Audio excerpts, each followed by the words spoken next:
Welcome all. Thank you all for having me today. My name is Tim Holt. Like I said, I'm the Director of Instructional Education at the El Paso Independent School District. Some of you may have read about the El Paso Independent School District in the paper. I don't know. Maybe not. I don't know. But I want to, today we're going to talk about and that's our topic today. And you might wonder, well, what's that all about? When I found out that I was going to be doing the keynote today, I always like, whenever I do a keynote, and I've done quite a few, I never like to do the same keynote twice. And so I always start and redo from scratch. And sometimes I might throw in a few slides from a previous keynote, but I always start from scratch. And so I was trying to think of a theme for today, and I always look for some kind of inspiration. And so I was sitting there watching the Olympics. Y'all watch the Olympics? You know what the Olympics were? 2 weeks? I was watching, so I'm sitting there with my bag of Cheetos, watching all those hard bodies, being really impressed. Man. And this commercial came on. And it's kind of dark, and I apologize, our projector is kind of dark, but I saw this commercial. And this is a commercial that inspired me. The commercial is called... Here you go, big guy. And, right.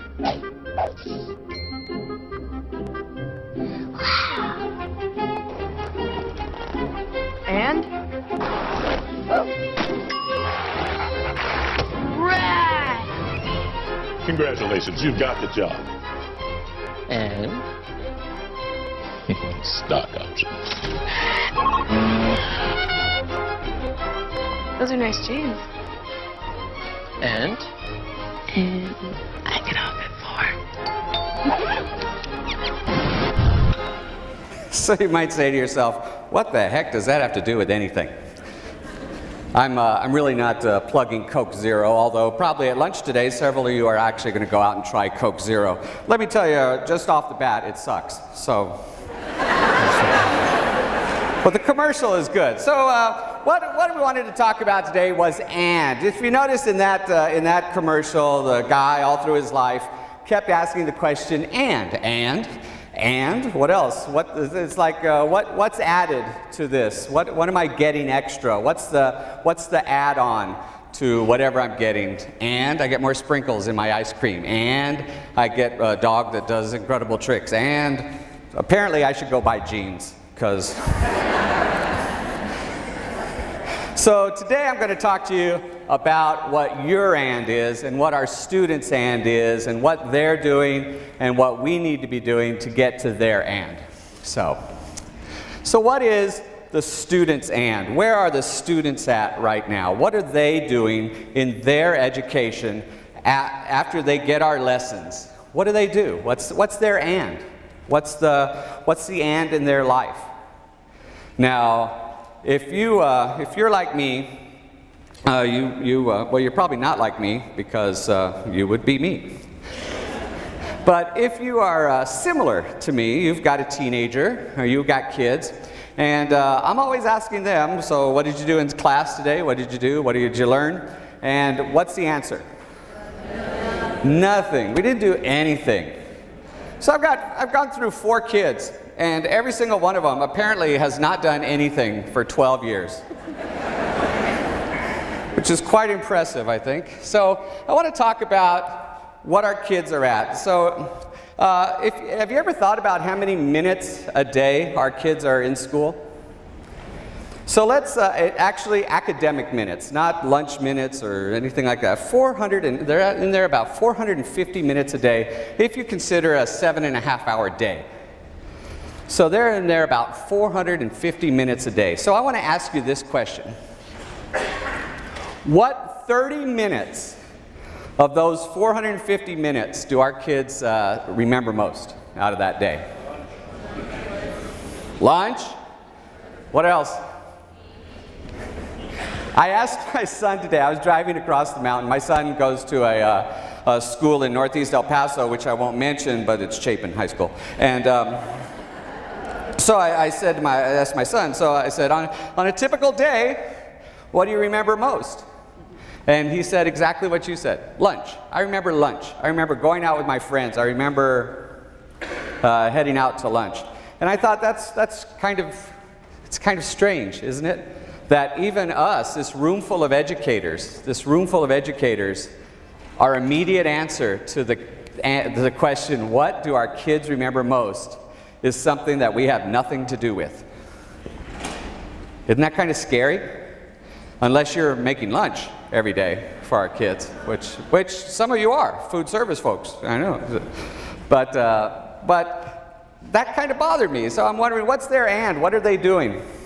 And all the research, not all the research, a lot of the research actually shows that our kids actually do care about school. You would get the impression from my son and from probably any kid that they really don't care. They have no desire to be there, they don't care. But I think looking at our students that were here this morning singing the national anthem, our kids do care.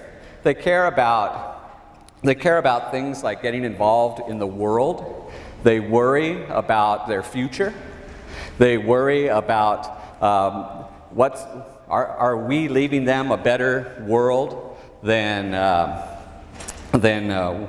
we came in with? Isn't that the goal? We're supposed to leave them with a better world, and then I don't know if we're doing that or not. That's kind of scary, huh?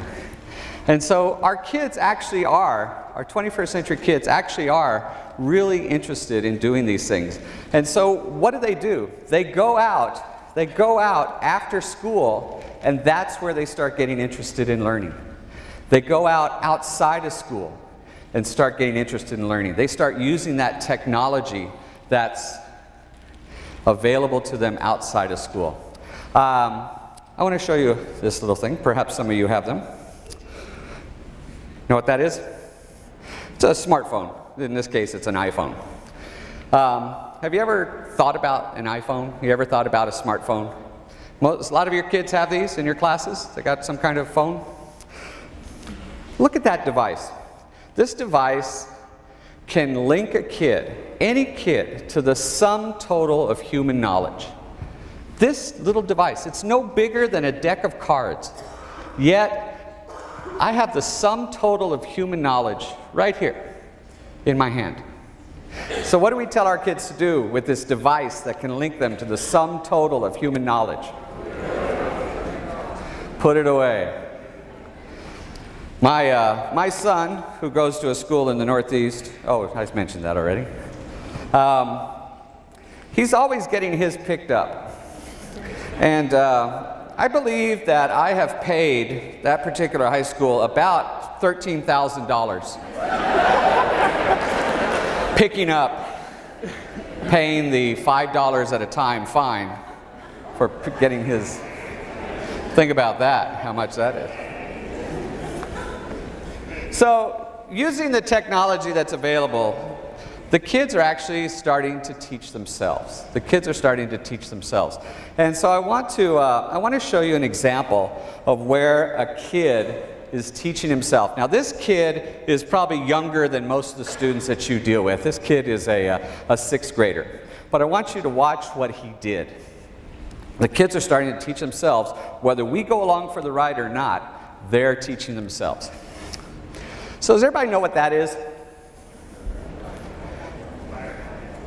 Fire starter. It's called a bow drill. It's called a bow drill. And so this kid was trying to learn how to use a bow drill. Look what he did on YouTube. I'm trying my hardest here to make a bow drill set.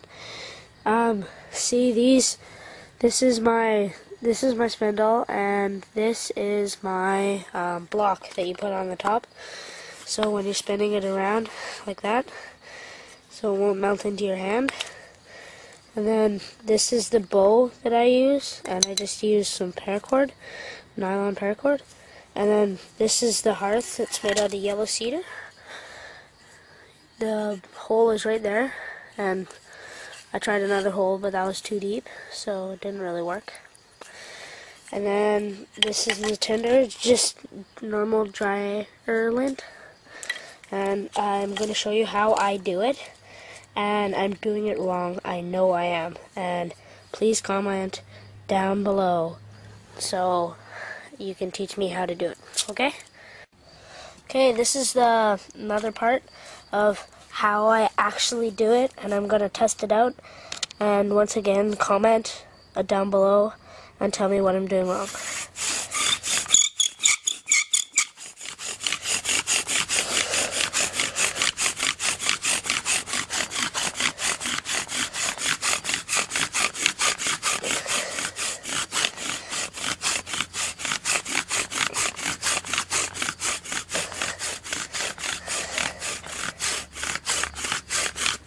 As you can see, it's not working very well. One day I tried this for like over half an hour and it didn't work at all. So, yes, please help me. And I will have more videos on bushcraft later, but this is one I'm not going to ever have on because I don't know how to do it. See?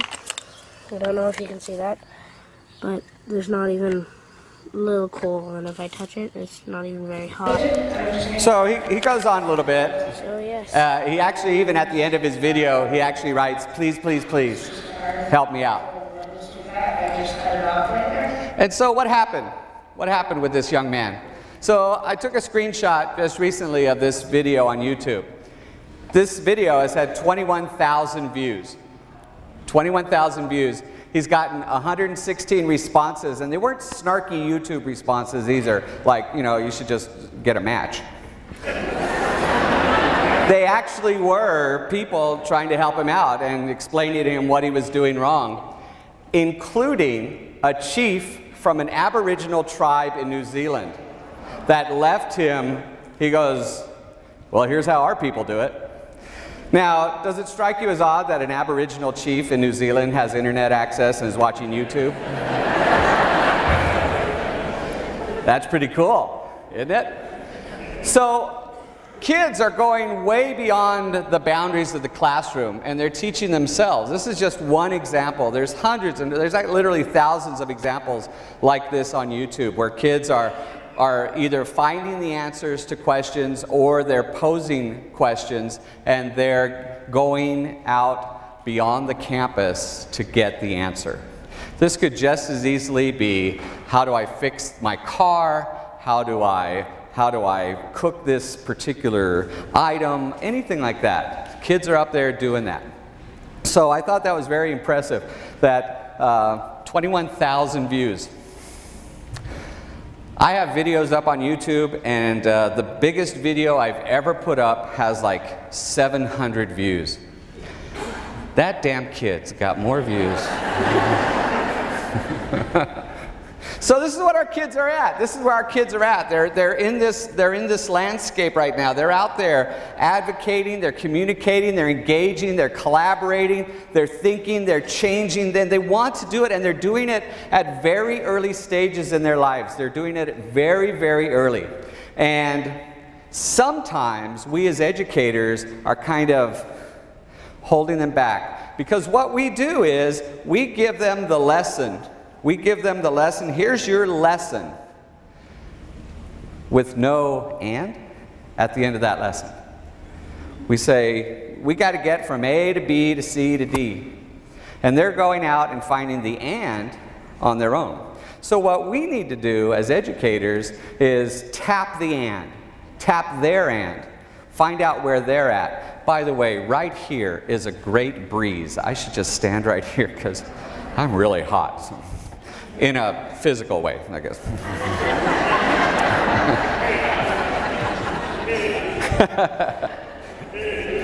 I'll talk to you later, sir. So, how do we make their and our and? What do we do to make their and our and? What are we doing as educators to bring that in? Well, sometimes what we do is counterintuitive. Sometimes what we do is the opposite of going to meet them. For instance, most school districts have very restrictive internet access for their students. Very restrictive. And there's legal reasons for that, there's laws, and there's infrastructure reasons because we don't have bandwidth, things like that.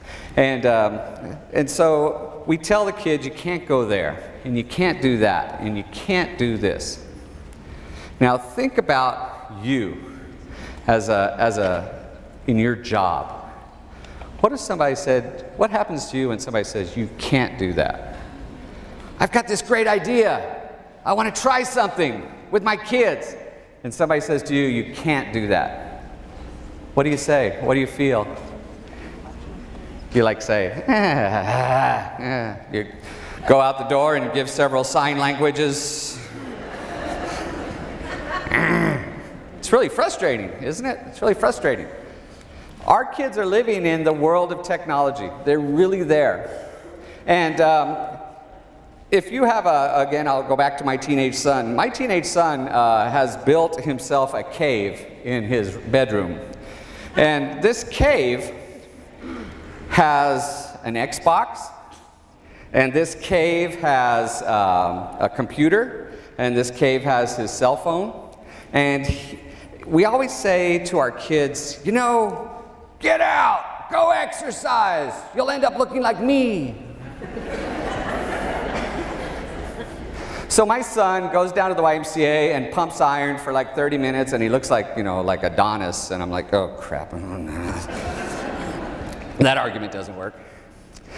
So he comes back to his man cave with his 2-pound bag of Cheetos, and he starts, and he gets on his Xbox, and I notice he starts talking to people. People, I have no idea where they are. And he's got his headphones on, and I'll leave, and I'll be out in the front room or somewhere, and all of a sudden I'll hear, shoot, kill him, destroy, go around the corner. And I think to myself, what's he doing? Then I'll go look to make sure he's not doing anything that would embarrass me. And I notice that he's doing collaborative work online. He's working with people online. He's working with people, and I say, well, who's this guy? Who is this person that you're talking to, that you're trying to kill the Nazi zombies with? Oh, that's my friend Michael. He lives on the other side of town. Okay, well, who's the other guy that you're trying to kill the Nazi zombie with? I don't know. But we're all trying to kill the Nazi zombies. He's doing collaborative learning. He's doing cooperative learning. He's doing all those things that we want our kids to do in the 21st century. But he's doing it in his and. He's doing it in a game. So how do we get there? How do we start getting to that point? So we teach each day, and we go to presentations, and we go to PLCs. How many are in a PLC? How many people think that PLC is a drug you took in the 60s?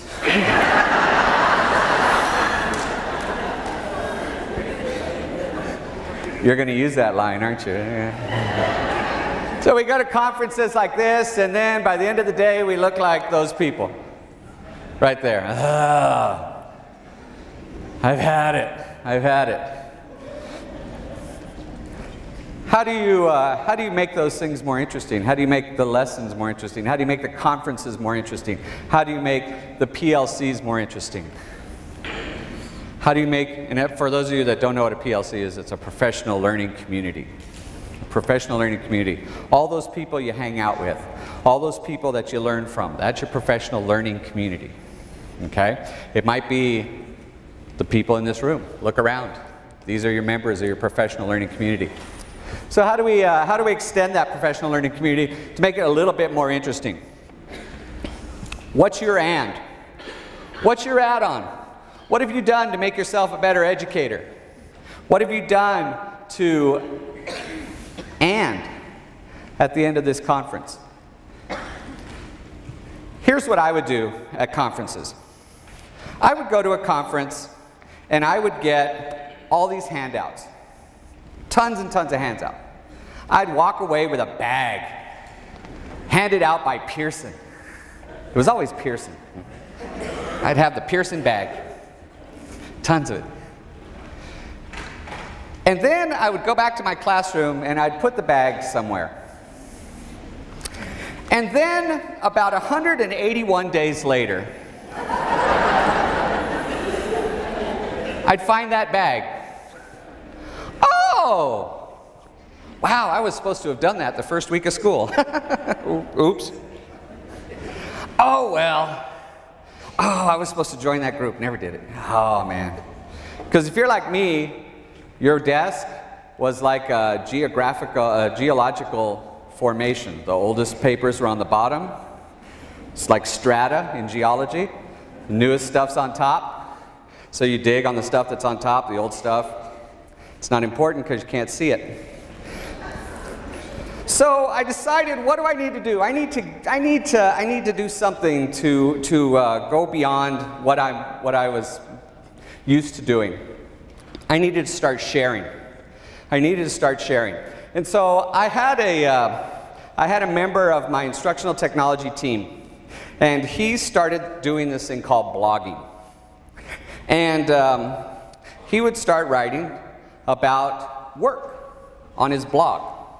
And he would write his thoughts. He would write about troubles that he was having, not personnel troubles, but troubles he was having trying to get points across, things like that. And he would post that, and I started reading that blog. And I started noticing that he was like the young boy with the bow drill. He was starting to get answers from all over the world. People started reading him and started responding back to him. So I started blogging. I thought, I'm not going to let him have all the glory. So I started blogging. I started doing what he was doing. I started sharing. And so when I would go to conferences, I wouldn't just put stuff in the bag, take the bag home, leave the bag. I started sharing with what I did at those conferences. I started sharing all the stuff that was going on. And it literally changed the way that I looked at education. Because I was very provincial. I was here in El Paso. El Paso was it. I never left El Paso except for 2 years when I went to Texas A&M. And those people scared me. So I came back to El Paso. I'm only saying that because my boss, sitting right up here in the front, just took his daughter to Texas A&M. So I'm trying to warn him about the strangeness that goes on there. So I came back from Texas A&M, and I've been here for 50 years. And so I'm kind of very El Paso-centric. This is it. This is my life. This is my home. And so it started dawning on me with the use of Web 2.0 tools that there's a whole world out there. There's a whole different world out there. People just like me doing the things I do. And they have opinions, and then they have ways of looking at things that are not just my way. And it's really, really fun to start looking at the ways people do things. How many of you are doing cosmetology? Do you think, there's two, so you need to get with her at the end of the meeting. Of course, she's right by the door, so she may be out before. God bless you for sitting in the front. Do you think that there's ways of doing cosmetology that we're not doing here in El Paso? You think maybe? You think that there's ways of doing auto repair that we're not doing somewhere else? Do you think that there's ways of doing food preparation that's different than we're doing in El Paso? How do you find out about those things? How do you find out those different ways of doing things? How many of y'all been married a long time? Meaning more than 6 months. All right. Some of you are like, oh yeah, Jesus Christ. You love your spouse, you love your significant other, you're with them all that time, and you find out that after a while, they start telling you the same stories over and over and over again. You ever notice that? Did everybody tell you about the time that I won the football game in high school? Yes, I tripped the guy as he was running down, standing on the sideline. I was water boy, but I won it for everybody.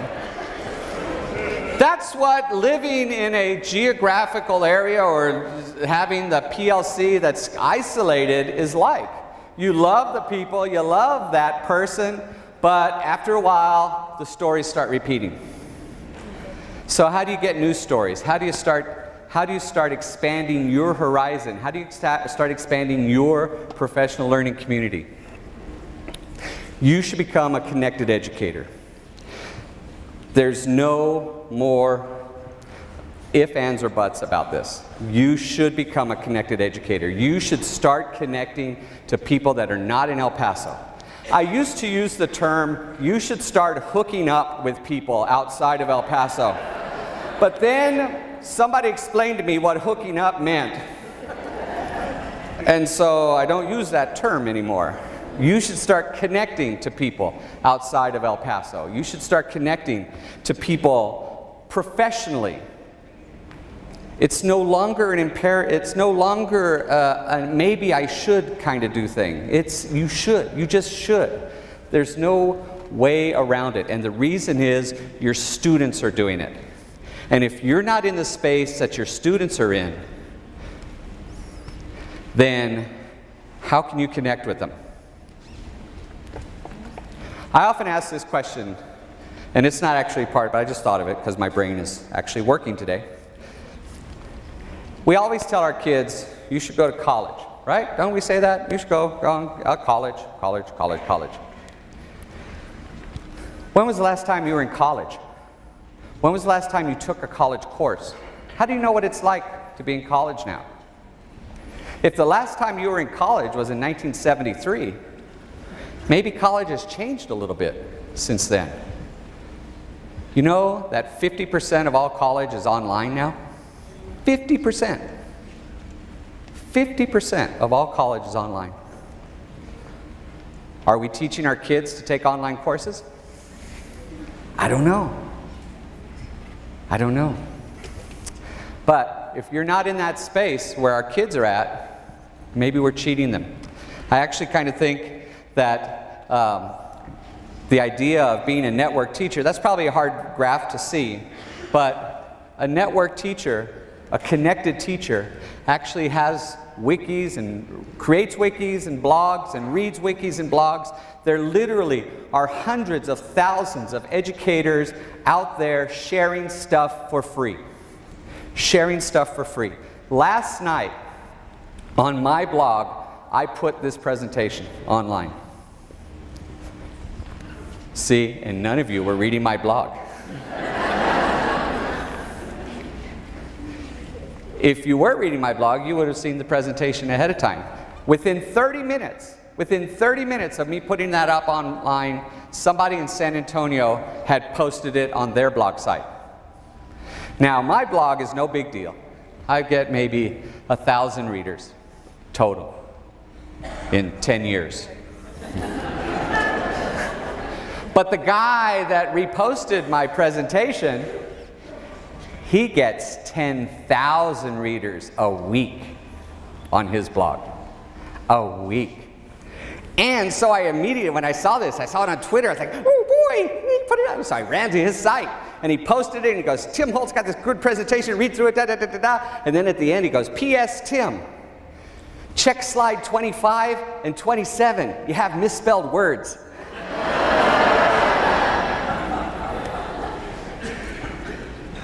But that was good, because I corrected it so I don't look too stupid in front of you. So that's what a connected educator does. The days of relying on doing things yourself are over. Having other people do things for you is over. You got to start doing things on your own. You got to start learning on your own. You got to start going out and make your own professional learning network. I want to show you a video. You probably have seen it, but this is a good video. This is a video that shows what happens when you have to rely on other people to do stuff.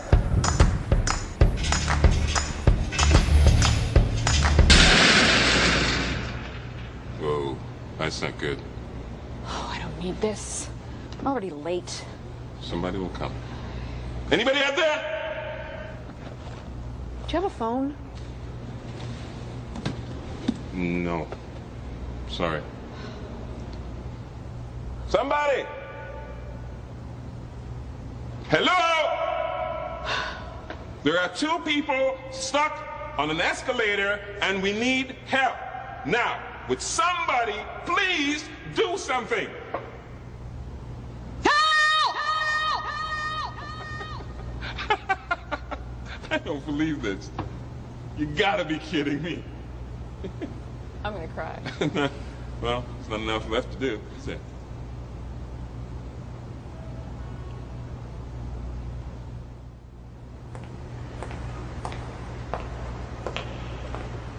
Hello? Hey, don't worry about it. I'll fix it in a second. He said he can fix it. All right. All right. That's more like it. He says he can fix it.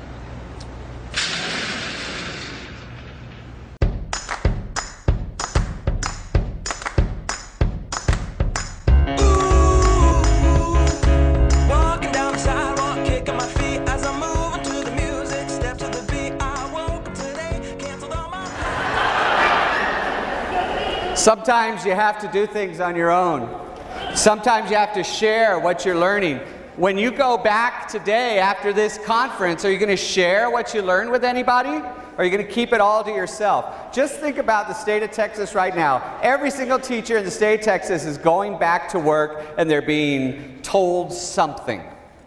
They might be going to a conference like this, or going to back to school, job-alikes, all over the state of Texas. Do you think that maybe the people in Houston have something to share with you guys? Do you think you could share with somebody else? You guys do have something to share. I promise you that. Why not share everything? There's no profession in the world anymore that works in isolation. There is none. If you think that there's a profession that works in isolation, you're wrong.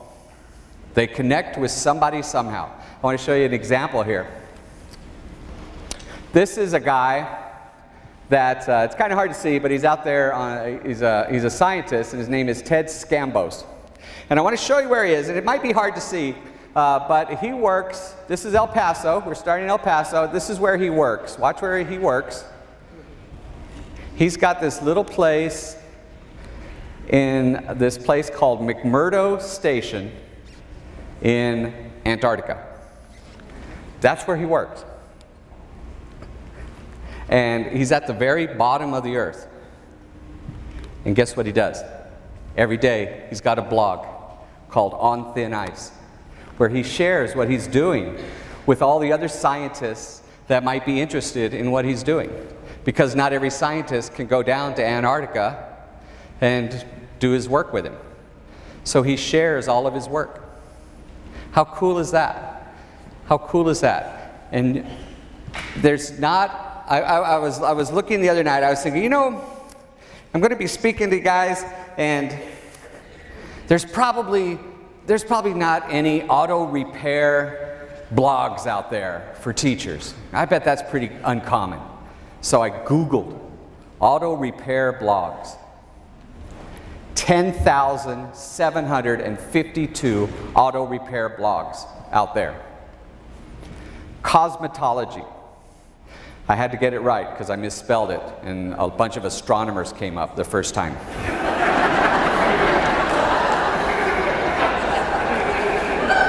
Cosmetology. Cosmetology, not cosmotology. Cosmetology. Cosmetology. I was thinking, man, that's pretty cool. They're on the Hubble Space Telescope doing hair. That's cool. Who does that? That's kind of cool. Literally tens of thousands of blogs on hair design. I had no idea what you could do with a piece of hair. It was, maybe you don't want to go to some of them. So there are people everywhere. And so this is kind of hard to see, but I was in a conference once, and, excuse me, my timer is still going. And somebody said, we don't have anything to share. There's nothing for us to share. I swear to God that we don't have anything to share. And so I found this little video. Anyone knows this feeling. You experience someone else's innovative work, It's beautiful, brilliant, breathtaking. You're stunned. Their ideas are unexpected and surprising, but perfect. You think, I never would have thought about that. How do they even come up with that? It's genius. Afterwards, you think, my ideas are so obvious. I'll never be as inventive as that. I get this feeling often. Amazing books, music, movies, or even amazing conversations. I'm in awe at how the creator thinks like that. I'm humbled. But I continue to do my work. I tell my little tales. I share my point of view. Nothing spectacular, just my ordinary thoughts. So one day someone emailed me and said, I never would have thought about that. How did you even come up with that? It's genius. Of course, I disagreed and I explained why it was nothing special. But afterwards, I realized something surprisingly profound. Everybody's ideas seem obvious to them. I'll bet even John Coltrane or Richard Feynman felt that everything they were playing or saying was pretty obvious. So maybe what's obvious to me is amazing to someone else. Hit songwriters in interviews often admit that their most successful hit song was one they just thought was stupid and not even worth recording. We're clearly a bad judge of our own creations. We should just put it out and let the world decide. Are you holding back something that seems too obvious to share? You know, when I asked those teachers earlier, I said, you should share. And they go, we have nothing to share. And I said, don't you think that teachers in Missouri or teachers in North Dakota or teachers in Alaska would love to hear how teachers in the El Paso area deal with second language learners? Something that we've been doing forever, and they're just now learning how to deal with. Don't you think we have something to share? You got a kid doing some incredible stuff, share that kid doing incredible stuff. You know what? There's a lot of negative stuff being told about education. There's lots. It's our job to tell the good, too, because your kids are doing good, you're doing good. You need to share. You need to let that go out. So, this is Trafalgar Square. Are you familiar with it? You watch the Olympics, right? Trafalgar Square, named after Bob Trafalgar. Really? I'm going to write that down. So if Trafalgar Square is an example, like an analogy of what your professional learning community looks like, what do you want your Trafalgar Square to look like? Do you want your Trafalgar Square to look like this, where there's nobody there or one or two people in your professional learning Trafalgar Square? Or would you like it to look like this? Now, I want to show you this video. And this video was taken a few years ago, and I want you to pay particular attention to the people that are singing by themselves, and then pay attention to how they sound as a group, okay? This is the same Trafalgar Square.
Some of you are singing right now. I know it. I like the little saying at the end here of this commercial. And it does end, I promise.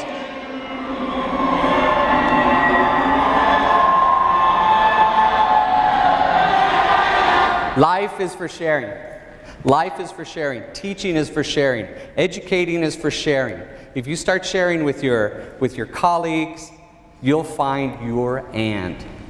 I promise you that it'll make a big difference in your life. And I'm going to slip through something really quick here because I'm running out of time. Do great things. I want to give you some examples of some ands where the teachers' ands and the students' ands came together to do some really incredible stuff. And I'm sorry that they have these washed out pictures. But this is an and for some career and technology students in food services where they started a program where the food service prepares meals for the homeless every day. And that happens in California. That's an ongoing program. They prepare the meal for like a rescue mission every day. This one in Utah, the career and technology students, their project each year is to build a house for Habitat for Humanity. Every single year, they construct a home for the homeless families in Utah. Not all of them, of course. And then, of course, I keep coming back to cosmetology for both of you here today. Here's some cosmetology students that every year they work with people that are suffering from cancer, and they do their hair and their nails, and they work with them. And these are all high school students doing these things. These are all high school students working with their teachers. And these are great examples of where the students and came together with the teachers and, because in none of these situations are those part of the standard curriculum. None of those are part of the standard lessons. These are things that the students and the teachers came up with on their own. So I want to leave you with this. You know, we often think that the world sucks. Not my world. We often think that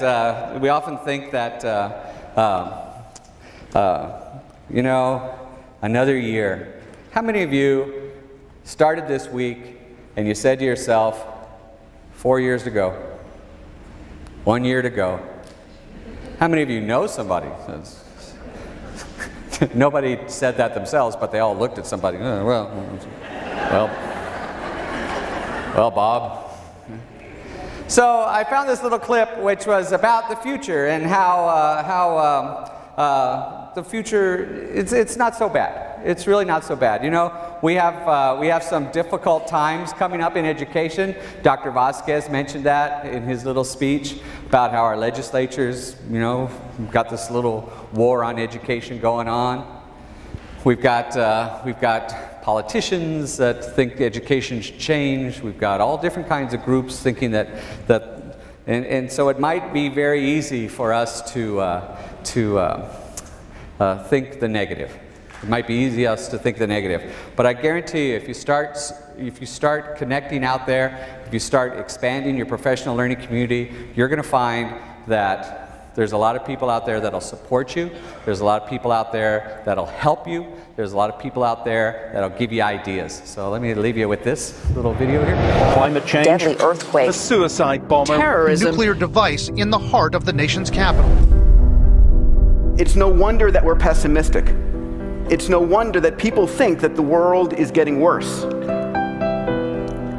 But perhaps that's not the case. Perhaps we forget that we've only just begun. Doing what's never been done before is intellectually seductive, whether or not we deem it practical. What we're seeing is unfathomably new possibilities all of a sudden becoming available to us. The future doesn't belong to the faint-hearted. It belongs to the brave. You have to trust in something. Your gut, destiny, life, karma, whatever. We truly are living in an extraordinary time, and many people forget this. So now technically your device is on. Can you tell? Can you hear me? The yearning to do what we do in the service of something larger than ourselves. Where did we come from? Are we alone in the universe? What is the future of the human race? When you conduct those exercises, innovation follows just as day follows night. We can do this. I know we can because we've done it before. Stay hungry, stay foolish.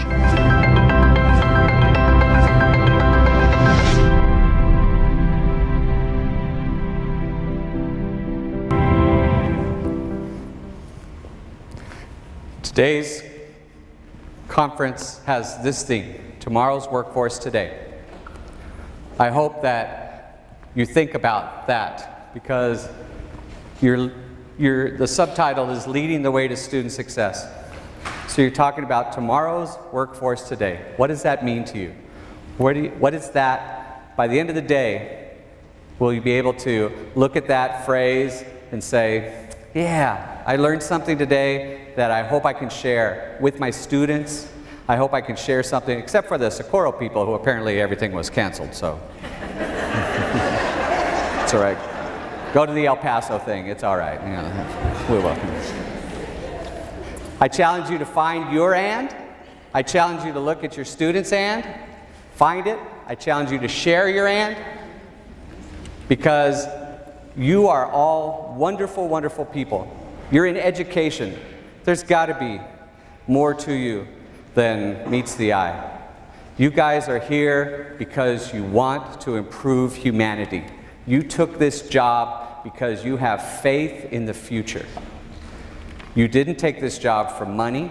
You didn't take this job for fame. You didn't take this job for anything other than you had faith that the generation coming up was going to be better than the generation that came before them. And you're making that happen.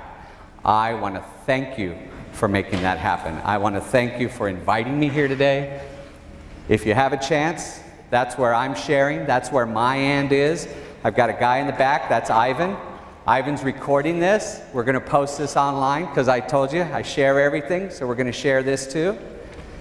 And if you're an EPISD, that's blocked. So